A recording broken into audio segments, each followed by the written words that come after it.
അസ്സലാമു അലൈക്കും വറഹ്മത്തുള്ളാഹി വബറകാതുഹു. അൽഹംദുലില്ലാഹി വസ്സലാത്തു വസ്സലാമു അലാ റസൂലില്ലാഹ് വഅലാ ആലിഹി വസഹ്ബിഹി അൽ ഫായിസീന ബില്ലാഹി അമ്മാ ബഅദ്. സഹോദരങ്ങളെ, ഇന്നിവിടെ മുസ്തഫ ഖുർആൻ നബി സല്ലല്ലാഹു അലൈഹി വസല്ലമയുടെ കാലത്ത് ഖുർആൻ മാത്രമേ പ്രമാണമായിരുന്നുള്ളൂ.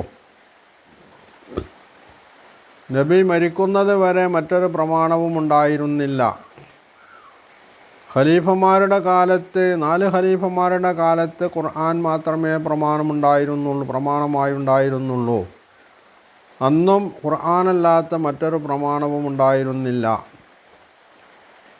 സഹാബിമാർ എല്ലാവരും മരിച്ചു തീരുന്നത് വരെ ഖുർആൻ മാത്രമേ പ്രമാണമായി ഉണ്ടായിരുന്നുള്ളൂ. അതിന് ശേഷമാണ് ഹദീസ് എഴുതിയുണ്ടാക്കിയിട്ടുള്ളത്. അതുവരെ ഹദീസ് ഉണ്ടായിരുന്നില്ല. നബി സല്ലല്ലാഹു അലൈഹി വസല്ലം മരിച്ച് 200 വർഷങ്ങൾക്ക് ശേഷം എഴുതിയുണ്ടാക്കിയ ഹദീസ് എങ്ങനെയാണ് പ്രമാണമാകുന്നത്? ഇതാണ് മുസ്തഫയുടെ ചോദ്യം. ഇവിടെ യഥാർത്ഥത്തിൽ മുസ്തഫ കള്ളം പറയുന്നു എന്ന് പറയാതിരിക്കാൻ നിർവാഹമില്ല. ഒരു മനുഷ്യൻ എത്ര തരം താവാൻ കഴിയും എന്നതാണ് മുസ്തഫ ഇവിടെ ഇതൊക്കെ പറയുമ്പോൾ നമ്മളോട് വെട്ടിത്തുറന്ന് പറയുന്നത്. ഒരാൾക്ക് തരം താണാൽ തന്നെപ്പോലെയാവാം എന്നാണ് മുസ്തഫ പറയുന്നത്. കഴിഞ്ഞ എപ്പിസോഡിൽ ഞാൻ പറഞ്ഞിരുന്നു, നബി സല്ലല്ലാഹു അലൈഹി വസല്ലമയോട് അള്ളാഹു നബിയെ പിൻപറ്റാൻ പറയില്ല, നബിയെ അനുസരിക്കാൻ പറയില്ല. കാരണം നബി എന്ന് പറയുന്നത് അള്ളാഹുവിൻ്റെ പ്രവാചകനാണ്. ആ പ്രവാചകനെ പിൻപറ്റാനും അനുസരിക്കാനും അദ്ദേഹത്തിൻ്റെ അനുയായികളോടും ലോകത്തോടുമാണ് ഖുർആൻ പറയുന്നത് എന്നാണ് പറഞ്ഞത്. ഇവിടെ 2 കാര്യമുണ്ട്. ഒന്ന് അള്ളാഹുവിൻ്റെ കിതാബാണ്, അതാണ് ഖുർആൻ. രണ്ടാമത്തത് റിസാലത്താണ്. ഈ റിസാലത്തിൻ്റെ പ്രയോഗരൂപം എവിടെ നിന്നാണ് കിട്ടുക? അതിൻ്റെ ആൾ രൂപം ആരാണ്? അത് മുഹമ്മദ് നബി സല്ലല്ലാഹു അലൈഹി വസല്ലമയാണ്. അപ്പോൾ ഖുർആൻ അള്ളാഹുവിൻ്റെ കിതാബും ആ കിതാബ് വിവരിച്ചു തരേണ്ട റസൂൽ, ആ റസൂലിൻ്റെ റിസാലത്തിൻ്റെ ആൾ രൂപമെന്ന് പറയുന്ന റസൂൽ സല്ലല്ലാഹു അലൈഹി വസല്ലമയുടെ വാക്കും ചെയ്തികളും അംഗീകാരവും എല്ലാം ഉൾക്കൊള്ളുന്നതാണ് ഖുർആനിൻ്റെ വിശദീകരണം എന്ന് പറയുന്നത്. ഇവിടെ നബി സല്ലല്ലാഹു അലൈഹി വസല്ലമയുടെ അനുയായികളെ സംബന്ധിച്ചിടത്തോളം, അതായത് സഹാബിമാർ തൊട്ട് ഇങ്ങോട്ടുള്ള അനുയായികളെ സംബന്ധിച്ചിടത്തോളം ഈ ഖുർആനിൻ്റെ വിശദീകരണമാണ് ഹദീസ് അല്ലെങ്കിൽ സുന്നത്ത് എന്നൊക്കെ പേരിൽ അറിയപ്പെടുന്നത്. ഹദീസ് എന്ന് പറഞ്ഞാൽ സുന്നത്തിനെ വിവരിക്കുന്ന ഒരു വിജ്ഞാന ശാഖയാണ്. അത് വാക്കിലൂടെ വരാം, പ്രവൃത്തിയിലൂടെ വരാം, രണ്ടിനെയും പറയുന്ന, അതുപോലെ നബിയുടെ അംഗീകാരത്തെയും ഉൾക്കൊള്ളുന്നു. ഇത് എല്ലാം വിവരിക്കുന്നതാണ് ഹദീസ്. അപ്പോൾ ഈ ഖുർആൻ നബി സല്ലല്ലാഹു അലൈഹി വസല്ലം എങ്ങനെ പ്രയോഗവൽക്കരിച്ചു എന്നതാണ് ഒന്നാമത്തെ സംഗതി. അവിടെ ഖുർആൻ നിരന്തരം പറയുന്ന ഒരു കാര്യം അത്തിഉല്ലാഹ വ അത്തിഉർ റസൂല, നിങ്ങൾ അള്ളാഹുവിനെ അനുസരിക്കണം. അതിന് നിർത്തിയില്ല, അള്ളാഹുവിൻ്റെ റസൂലിനെ അനുസരിക്കണം. അള്ളാഹുവിനെ മാത്രം അനുസരിച്ചാൽ മതിയോ? അത് പോരാന്നാ ഖുർആൻ പറഞ്ഞത്. റസൂലിനെ അനുസരിക്കണം. ഇത് ഖുർആൻ ആവർത്തിച്ച് പറയുന്നുണ്ട്, അത്തിയുല്ലാഹ വ അത്തിയുർ റസൂൽ. പിന്നെ ഖുർആൻ പറഞ്ഞത് എന്താണ്?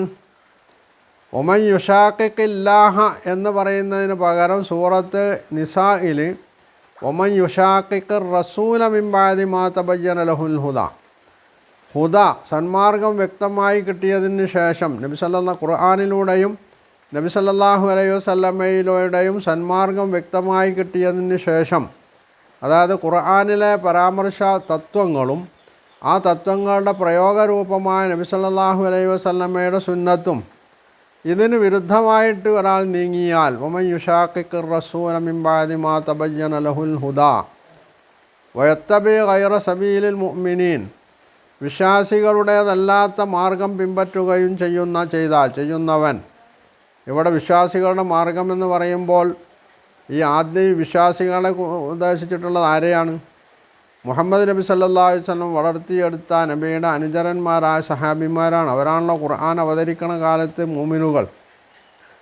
അപ്പോൾ ഇവിടെ മൂമിനുകളുടെ, അതായത് വിശ്വാസികളുടെ സഹാബിമാർ സ്വീകരിച്ചു പോകുന്ന രീതിയും നിലപാടും അതിനും വിരുദ്ധമായിട്ടുള്ള രീതി സ്വീകരിക്കുന്നവൻ വയത്തബി ഗൈറ സബീലിൽ മുഅ്മിനീൻ നുവല്ലിഹി മാ തവല്ല, അവരെന്താണോ കയ്യേറ്റത് അത് അവനെ നമ്മൾ കെട്ടിയേൽപ്പിക്കുകയും വനുസ്ലിഹി ജഹന്നം, അവനെ നരകത്തിലേക്ക് തള്ളിവിടുകയും ചെയ്യും എന്നാണ് ഖുർആൻ പറഞ്ഞത്. അപ്പോൾ ഇവിടെ മുസ്തഫ പറയുന്നത് നബി സല്ലല്ലാഹു ഖുർആൻ മതി, മുഹമ്മദ് നബി വേണ്ടാന്നാ. ഖുർആൻ നബി ഹദീസ് ഉണ്ട് അത് നിഷേധിക്കില്ല, അത് നബിയുടെ ചരിത്രമാണ് എന്നാണ് മുസ്തഫയുടെ പക്ഷം. ഹദീസ് നബി സല്ലല്ലാഹു അലൈഹി വസല്ലമയുടെ ചരിത്രം മാത്രമല്ല, നബി സല്ലല്ലാഹു അലൈഹി വസല്ലമ ഖുർആനിന് നൽകിയിട്ടുള്ള വിശദീകരണം കൂടിയാണ്. ഖുർആനിൻ്റെ വിശദീകരണം എന്ന അടിസ്ഥാനത്തിലാണ് അതിനെ മുസ്ലിങ്ങൾ രണ്ടാമത്തെ പ്രമാണം എന്ന് പറയുന്നത്. എന്നാൽ ഒന്നാമത്തെ പ്രമാണത്തെ വ്യക്തമായിട്ട് പ്രയോഗവൽക്കരിക്കാൻ കഴിയണമെങ്കിൽ അതിന് സഹായകമായിട്ടുള്ളതാണ് രണ്ടാമത്തെ പ്രമാണമാവുന്ന ഹദീസ് എന്ന് പറയുന്നത്. അതുകൊണ്ടാണ് അതിന് രണ്ടാം പ്രമാണത്തിൻ്റെ സ്ഥാനം കൊടുത്തത്. അല്ലെങ്കിൽ അതിന് ഒന്നാം പ്രമാണത്തിൻ്റെ സ്ഥാനമാണ് കൊടുക്കുക.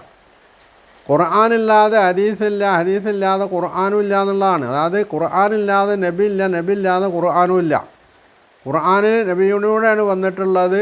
നബിയാണ് ഖുർആൻ നമ്മൾക്ക് കൊണ്ടുവന്ന് തന്നിട്ടുള്ളത്, അള്ളാഹുവിൽ നിന്ന് അത് ഏറ്റുവാങ്ങി നമ്മൾക്ക് എത്തിച്ചു തന്നിട്ടുള്ളത്. അപ്പോൾ ഈ ഖുർആൻ നബി സല്ലല്ലാഹു അലൈഹി വസല്ലം വിശദീകരിക്കണം. ആ വിശദീകരണം നിങ്ങൾ അംഗീകരിക്കണമെന്നാണ് അള്ളാഹു നമ്മോട് പറഞ്ഞത്. ഇവിടെ അള്ളാഹുവാണ് ശാരി എന്ന് മുസ്തഫ പറയുന്നുണ്ട്. എന്നാൽ ഈ ശാരിയായിട്ടുള്ള അള്ളാഹു തന്നെ മുഹമ്മദ് നബി സല്ലല്ലാഹു അലൈഹി വസല്ലമക്ക് നിയമനിർമ്മാണത്തിനുള്ള അനുവാദം നൽകുന്നുണ്ടോ? ഇവിടെ വ്യക്തമാക്കേണ്ട ഒരു കാര്യം, ആത്യന്തികമായി നിയമനിർമ്മാണത്തിൻ്റെ വക്താൾ അള്ളാഹുവാണ്. എന്നാൽ അള്ളാഹു നബി സല്ലല്ലാഹു അലൈഹി വസല്ലമയെ വഹിയിലൂടെ, വഹി എന്ന് പറയുമ്പോൾ അത് ഖുർആൻ മാത്രമല്ല, മലക്കിലൂടെ വരുന്ന വഹി മാത്രമല്ല ഖുർആൻ വഹി എന്ന് പറയുന്നത് എന്ന് വിശുദ്ധ ഖുർആൻ തന്നെ പറഞ്ഞിട്ടുണ്ട്. മാക്കാനൽ ബഷരിന യുക്കല്ലിമുഹുല്ലാഹു ഇല്ലാ വഹിയൻ. അവിടെ വഹി എന്ന് പറഞ്ഞാൽ സ്വപ്നവും അതുപോലെ ഇൽഹാമുമാണ്. പ്രവാചകനുണ്ടാവുന്ന സ്വപ്നവും അദ്ദേഹത്തിനുണ്ടാവുന്ന ഇൽഹാമും വഹിയാണ്. ഔമി വറായി ഹിജാബ്, അല്ലെങ്കിൽ അശരീരി കേൾക്കുക, മറയുടെ പിന്നിൽ നിന്ന് കേൾക്കുക, ഇതും വഹിയാണ്. ഔ യുർസിൽ റസൂലൻ, അല്ലെങ്കിൽ റസൂലിനെ നിയോഗിച്ചുകൊണ്ട് ആ റസൂലിലൂടെ കാര്യങ്ങൾ പ്രവാചകൻ എത്തിച്ചു കൊടുക്കുക, അതും വഹിയാണ്. അപ്പോൾ ഇവിടെ റസൂല്, അതായത് മലക്കിലൂടെ കിട്ടുന്ന വഹിയാണ് ഖുർആനെങ്കിൽ, അതല്ലാത്ത രീതിയിലുള്ള വഹിയാണ് ഇൽഹാമിലൂടെ സ്വപ്നത്തിലൂടെ കിട്ടുന്ന, അതുപോലെ അശരീരിയിലൂടെ കിട്ടുന്ന വഹിയാണ് ഹദീസ്, അതായത് സുന്നത്ത് എന്ന് പറഞ്ഞത്. ഈ സുന്നത്ത് അംഗീകരിക്കാൻ മനുഷ്യന് മുസ്ലിമിന് ബാധ്യതയുണ്ട് എന്ന് ഖുർആനാണ് പറയുന്നത്. എന്ന് മാത്രമല്ല, നബി സല്ലല്ലാഹു അലൈഹി വസല്ലമക്ക് ഖുർആനിൻ്റെ അനുബന്ധം എന്ന നിലക്ക് ചില നിയമങ്ങൾ നിർമ്മിക്കാൻ, അതായത് ജനങ്ങളോടത് പറയാൻ, അവർക്ക് മാതൃക കാണിക്കാൻ, അവരിൽ പ്രാവർത്തികമായി കാണിക്കാൻ അള്ളാഹു അനുവാദം കൊടുത്തിട്ടുണ്ട് എന്നാണ് ഖുർആൻ പറഞ്ഞത്. ഖാതിലുല്ലദീന ലാ യദീനൂന ദീനൽ ഹഖ്, ഖാതിലുല്ലദീന ലാ യദീനൂന ദീനൽ ഹഖ് എന്ന് പറഞ്ഞുകൊണ്ട് സൂറത്ത് തൗബയിൽ ഖുർആൻ ആ കാര്യം പറയുന്നുണ്ട്. ദീനുൽ ഹഖിനെ ദീനായി അംഗീകരിക്കാത്തവരോട് അതുപോലെ തന്നെ വലാ യുഹരിമൂന മാ ഹറമല്ലാഹു റസൂലുഹു, അള്ളാഹും അവൻ്റെ റസൂലും നിഷിദ്ധമാക്കിയത് നിഷിദ്ധമാക്കാൻ തയ്യാറില്ലാത്തവരോട്. ഇവിടെ മാ ഹറമല്ലാഹു വറസൂലു, ലാ യുഹരിമൂന മാ ഹറമല്ലാഹു വറസൂലുഹു, അള്ളാഹുവും അവൻ്റെ റസൂലും ഹറാമാക്കാത്തത്. ഇവിടെ റസൂലിന് അതിന് അനുവാദമുള്ളത് കൊണ്ടാണ് ഇവിടെ റസൂലുഹു എന്ന് പറഞ്ഞിട്ടുള്ളത്. ഇല്ലെങ്കിൽ അവിടെ വലാ യുഹരിമൂന മാ ഹറമല്ലാഹു, അള്ളാഹു നിഷിദ്ധമാക്കിയെന്ന് മാത്രം പറഞ്ഞാൽ മതിയായിരുന്നു. അപ്പോൾ എന്താണ് ഹലാല് ഹറാമ് എന്നത് ഖുർആനിൻ്റെ അടിസ്ഥാനത്തിൽ, അതായത് അള്ളാഹുവിൻ്റെ ശരീഅത്തിൻ്റെ അടിസ്ഥാനത്തിൽ അത് വിവരിച്ചു തരുന്നത് നബി സല്ലല്ലാഹു അലൈഹി വസല്ലമയാണ്. അപ്പോൾ ആ ഖുർആനിൻ്റെ വിശദീകരണമായി നബി സല്ലല്ലാഹു അലൈഹി വസല്ലം പഠിപ്പിച്ചിട്ടുള്ളതാണ് സുന്നത്ത്. ആ സുന്നത്താണ് രണ്ടാമത്തെ പ്രമാണം. ആ സുന്നത്ത് നമ്മൾക്ക് ലഭിക്കുന്നത് ഹദീസിലൂടെയാണ്. അതുകൊണ്ട് ഹദീസിന് രണ്ടാം പ്രമാണം എന്ന് പറയുന്നത്. ഇവിടെ മുസ്തഫ പറയുന്ന കളവെന്താണ്? മുസ്തഫ പറയുന്ന കളവ് 4 ഖലീഫമാർ ഹദീസ് അന്വേഷിച്ചിരുന്നില്ല എന്നാണ്. ഹദീസ് ചരിത്രമാണ്, തള്ളിക്കളയാൻ പറ്റില്ല എന്ന് മുസ്തഫ തന്നെ പറയുന്നുണ്ട്. ഹദീസിന് പുറമെ ചരിത്രം എന്ന പേരിൽ തന്നെ ചരിത്രമുണ്ട്. ഈ ഹദീസുകളിലും ചരിത്രത്തിലും വളരെ വ്യക്തമായി പറയുന്ന കാര്യം എന്താണ്? അബൂബക്കർ റളിയല്ലാഹു അൻഹു ഖിലാഫത്ത് ഏറ്റെടുത്തപ്പോൾ അദ്ദേഹം എന്തടിസ്ഥാനത്തിലാണ് കാര്യങ്ങൾ കൈയാളിയുന്നത്? ഖുർആൻ മാത്രം വെച്ചിട്ടായിരുന്നുവോ? അദ്ദേഹം ഖിലാഫത്ത് ഏറ്റെടുത്ത് സക്കാത്ത് നിഷേധികളോടും ഭ്രഷ്ടരായിട്ടുള്ള ആളുകളോടും ഒക്കെ യുദ്ധത്തിനൊരുങ്ങിയപ്പോൾ ഉമർ റളിയല്ലാഹു അൻഹു അദ്ദേഹത്തെ സമീപിച്ചുകൊണ്ട് ചോദിക്കുന്നുണ്ട്, സക്കാത്തിൻ്റെ നിഷേധികളോട് താങ്കൾ എങ്ങനെ യുദ്ധം ചെയ്യും? അവർ ലാ ഇലാഹ ഇല്ലല്ലാഹ് മുഹമ്മദ് റസൂലുള്ളാഹി എന്ന് പറഞ്ഞിട്ടുണ്ടല്ലോ എന്ന് പറഞ്ഞപ്പോൾ അബൂബക്കർ റളിയല്ലാഹു അൻഹു നൽകിയ മറുപടി എന്താണ്? നബി സല്ലല്ലാഹു അലൈഹി വസല്ലമ പറഞ്ഞ ഹദീസാണ് അദ്ദേഹം ഉമർ റളിയല്ലാഹു അൻഹുവിനെ കേൾപ്പിച്ചിട്ടുള്ളത്. കൈഫ തുഖാത്തിലുന്നാസ്, താങ്കളെങ്ങനെ ഈ ആളുകളോട് യുദ്ധം ചെയ്യുമെന്ന് ചോദിച്ചപ്പോൾ ഉമർ റളിയല്ലാഹു അൻഹുവിനോട് ചോദിച്ചൊരു ചോദ്യമുണ്ട് അദ്ദേഹം.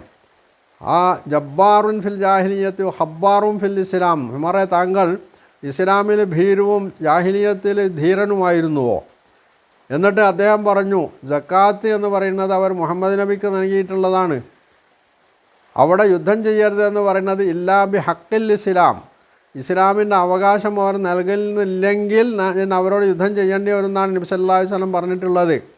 അതുകൊണ്ട് മുഖാത്തിലെന്ന മം ഫറഖ ബൈന സ്വലാത്തി വസ്സക്ക, സക്കാത്തിനും സദക്കക്കും ഇടയ്ക്ക് വിവേചനം കൽപ്പിക്കുന്ന ആളുകളോട് ഞാൻ യുദ്ധം ചെയ്യുമെന്ന് പറയുന്നത് അബൂബക്കർ റളിയല്ലാഹു അൻഹു പറയുന്നത് നബി സല്ലല്ലാഹു അലൈഹി വസല്ലമ പറഞ്ഞിട്ടുള്ള ഉമിർതു അൻ മുഖാത്തിലന്നാസ എന്ന ഹദീസ് ഉദ്ധരിച്ചുകൊണ്ടാണ്.